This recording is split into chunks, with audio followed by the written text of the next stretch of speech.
Mayday, mayday, we have an emergency. Preparing for emergency landing.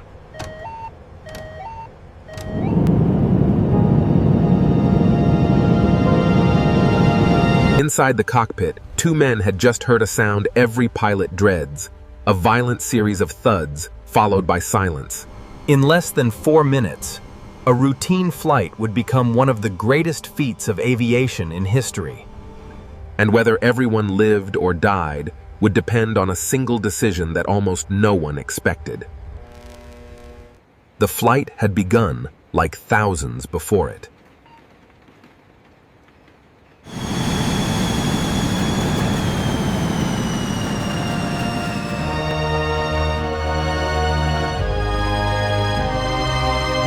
Set altitude to flight level 300. 300 checked. Adjusting vertical speed. Both pilots brought years of professional flying experience to the flight deck.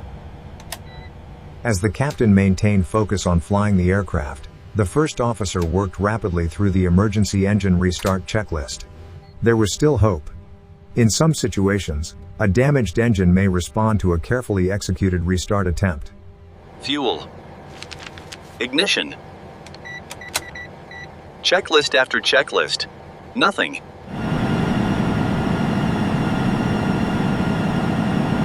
Outside the cockpit windows, New York stretched endlessly beneath them. Millions of people, countless buildings, busy highways. There was nowhere safe to crash. Air traffic control offered another airport.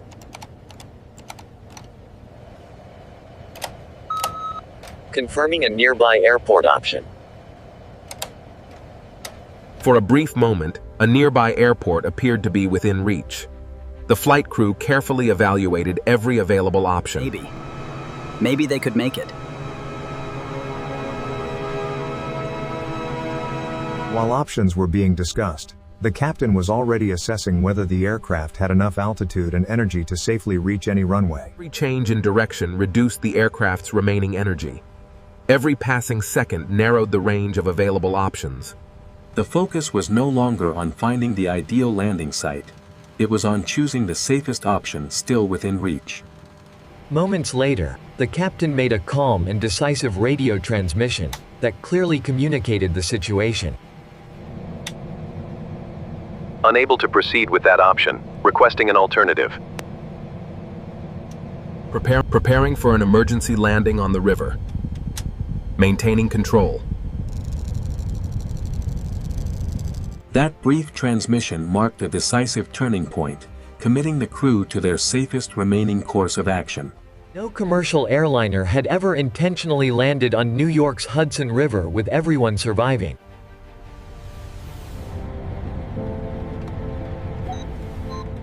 This wasn't in the standard playbook.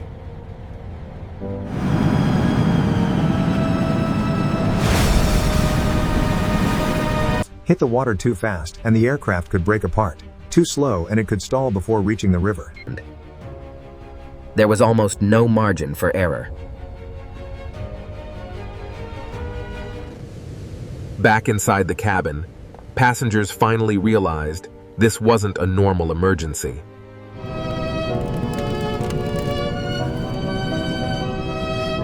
Ladies and gentlemen, please ensure your seatbelts are securely fastened and your seatbacks are in the upright position. Review the safety instructions card. Brace! Brace! Heads down! Stay down! Brace! Heads down! Stay down! Brace! Heads down! Stay down! No panic. No screaming instructions. Just preparation.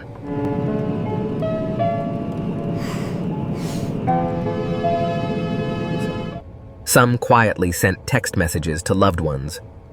Others simply closed their eyes. The aircraft descended lower and lower over Manhattan. What in the world? Look at that plane, it's huge!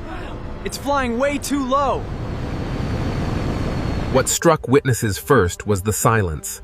A plane this large should not have been able to fly this low, this quietly.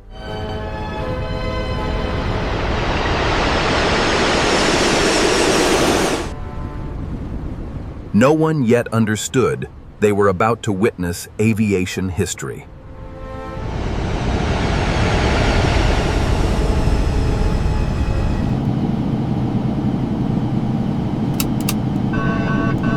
Systems check is complete, Captain. Everything in the green. Confirmed. Maintaining steady flight path, altitude holding. The river grew larger through the windshield. One chance. One landing.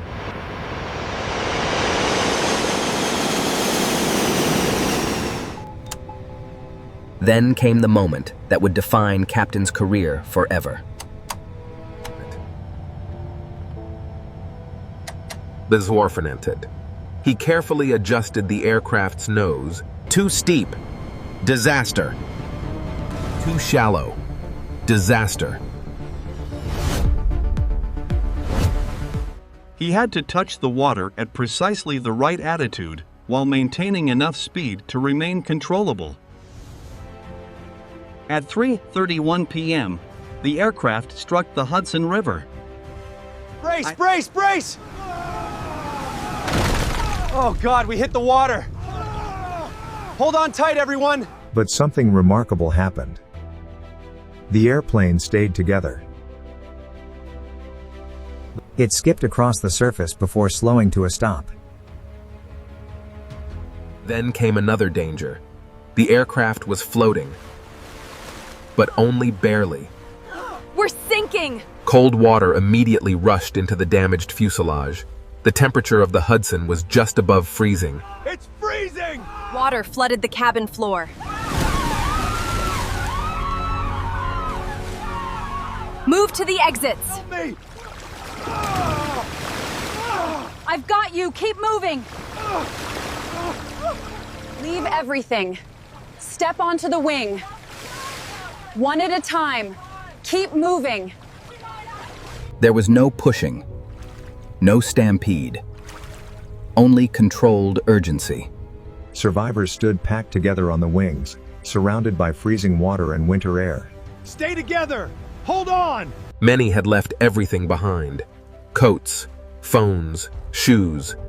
All that mattered now was staying alive. What happened next is one reason that the story is still remembered with such admiration. The Hudson River was filled with ferries. Go! Go! Turn us around! Full speed ahead! We're going to that airplane! Within minutes, boats surrounded the Airbus. Crew members pulled freezing passengers aboard one after another. All 155 people survived. You're safe now. Thank God. Around the world, the story spread almost instantly. News stations interrupted programming. We interrupt this broadcast with breaking news from New York. This was the result of an entire system working exactly as it should. People called it a miracle. People are calling you a hero. I appreciate that. But this wasn't about one person. Even the aircraft itself played a role. The Airbus A320's design helped it remain afloat long enough for rescuers to arrive. It was the result of decades of training, skilled flight attendants, professional air traffic controllers, rescue crews, and ferry captains who acted without hesitation. The stall warning activated here, and the flight path recording shows immediate instability. Cross-reference with the radar tracks, they deviated sharply at that exact moment. One question sparked intense debate. Could the pilots actually have reached an airport? Computer simulations initially suggested they could. Some critics wondered whether landing in the river had been necessary. But there was one problem with those simulations. They assumed pilots reacted instantly. Real people don't. When investigators added the realistic time needed to recognize the emergency, assess the situation, communicate with air traffic control, and begin turning, the outcome changed. In those more realistic simulations, attempts to return to LaGuardia or divert to Teterboro ended in disaster. The aircraft crashed short of the runway. Captain's decision had not only been courageous, it had almost certainly been the only survivable option.